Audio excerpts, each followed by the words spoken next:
going on, everybody? What is going on, you YouTubers? What is going on, friends? My name, of course, is Skylar Lynheart. The ban list is going to drop on Monday. Don't really know too much to say about it. I think it's actually kind of weird, but you know what? I finally completed the deck. May add maybe 1 or 2 cards. It has changed very drastically. My monster count is 14, my spell count is 13, and my trap count is 13. Also, it is still an anti-meta deck, and the main aspect of the deck is gaining life points and having board control over your opponent. I took out the extra deck, but I do have some cards. May suggest if you don't own a few of these cards, because they are expensive cards. This is a very expensive deck.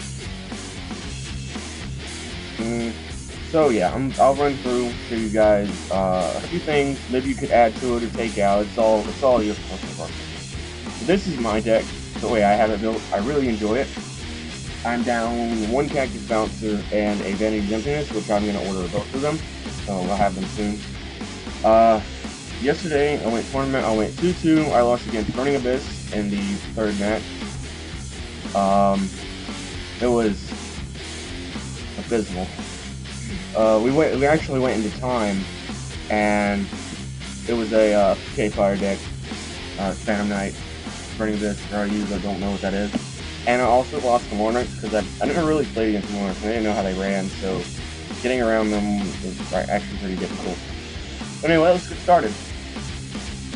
As before, I run triple Rosemary. Whenever my life points are higher, anytime a plant-type monster attacks, opponent cannot activate effects.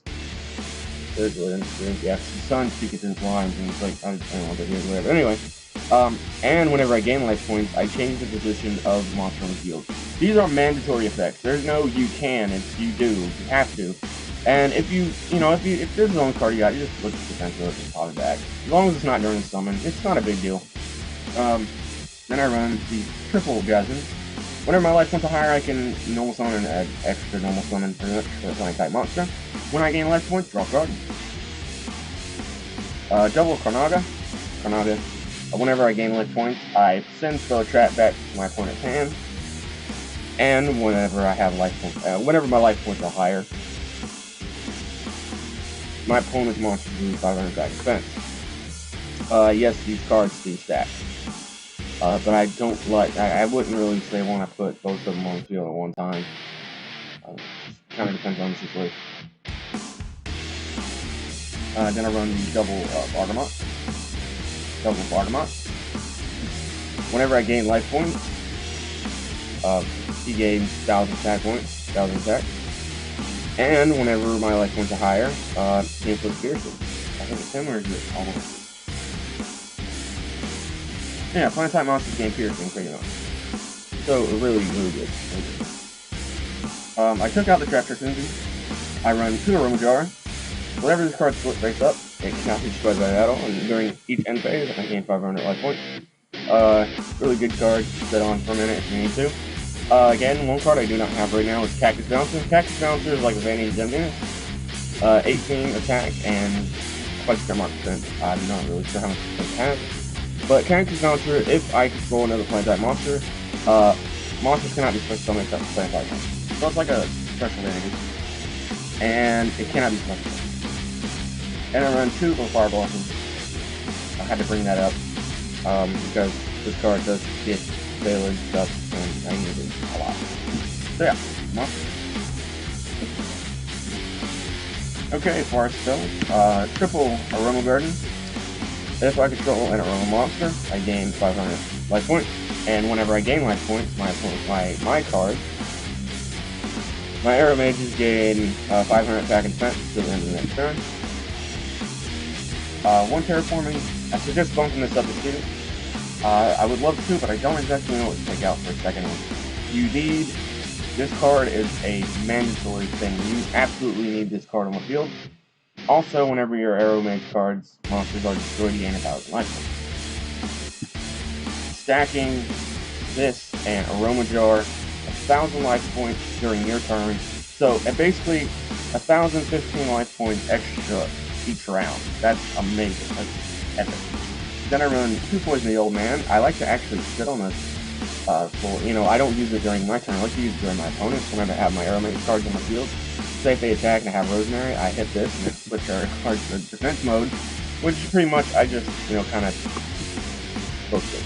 Pretty much. It doesn't focus face down, but yeah, the attack doesn't go through. One power duality. You can run this too if you want. You don't start something much. One Book of Moon. Book of Moon because one thing I really lost to, and it hurt pretty bad. I kept getting a Fog Blade. Fog Blade is kind of like a Phoenix Chain, but the monster cannot attack or be attacked. This card saves me a lot. Might take this down too, but Emotion Blade? I'm not exactly how to pronounce this. I may have said it before in one of the videos. But whenever I attack a monster that has more attacks than I do, my monster gains the difference between my life points and my opponent's life points. And if you have about a 3,000 difference, that monster gains about 40,000 extra attack. That is awesome. But it can only be activated, this is like an honor, it can only be activated whenever you're attacking a monster. Not a monster's attacking you, but when you're attacking a monster. Dropping this down to 2 wouldn't hurt. Keeping it at 3, all depends, almost fine. And then 1 Moonmere Shield. So, if you Moonmere Shield from your monster, your opponent's not going to want to attack. Alright, first trap card, lose 1 turn, 2 of them. Discard, active. This is what makes it deck. There's also another card you can run called Magic Planner. You send basic color trap to the graveyard, draw a card. What this does is, whenever your opponent starts summoning a monster in attack mode, monster switches to defense mode and its effects are negated until the end of the turn or the end of the next turn.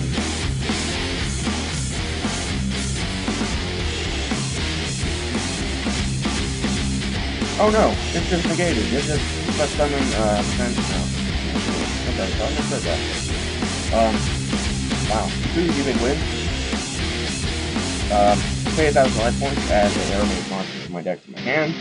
This can be activated during any turn, and if my life points are lower, I gain 500 attack. 500 life points. I run Dry Wind. Dry Wind is whenever, anytime I gain life points. I get to destroy things up monsters with my points. And if my life points are at least 3,000 life points, if it's the difference of 3,000, I can pay the difference to destroy all monsters they control.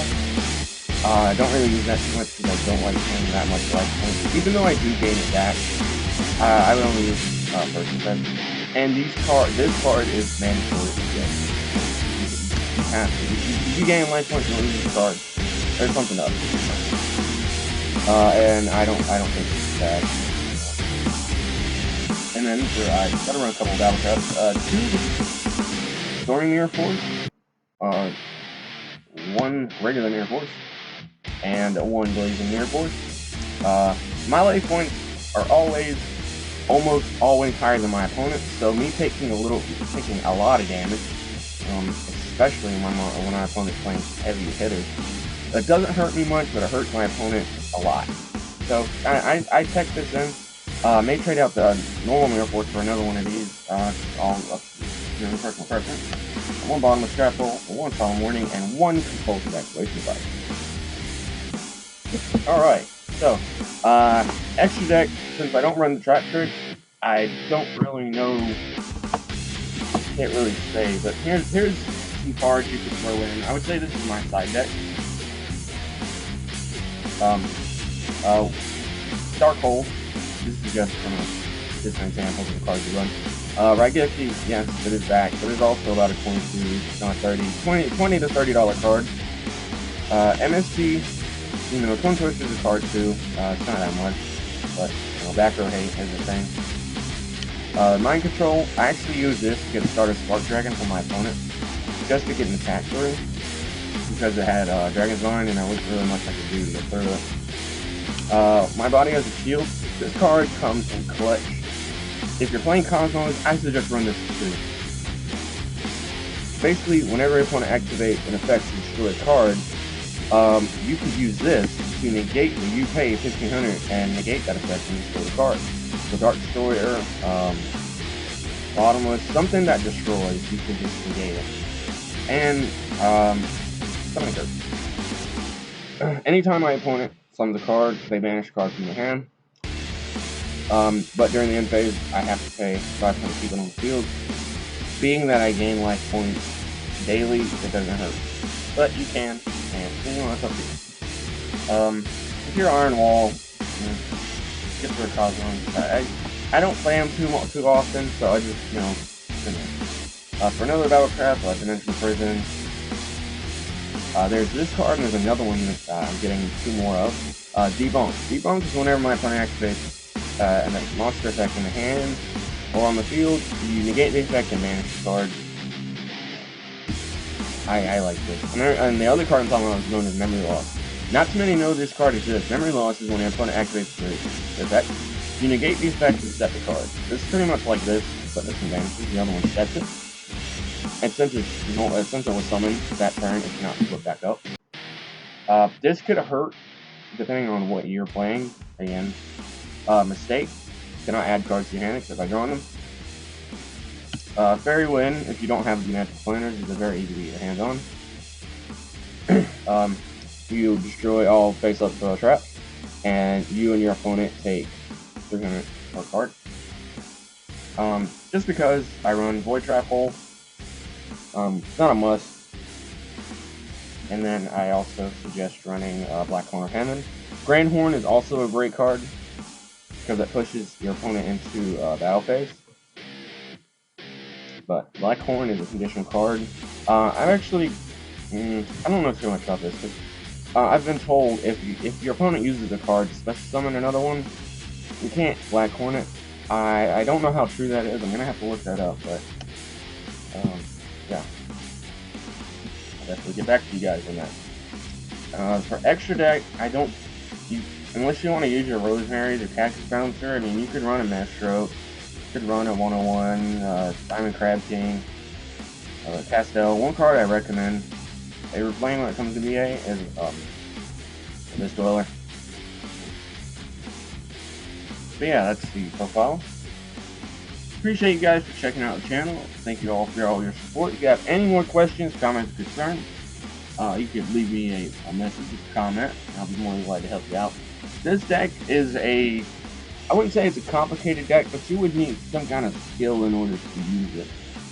So yeah, if you want to pick up this deck, not say too expensive. Probably the most expensive card monster-wise would be Jasmine.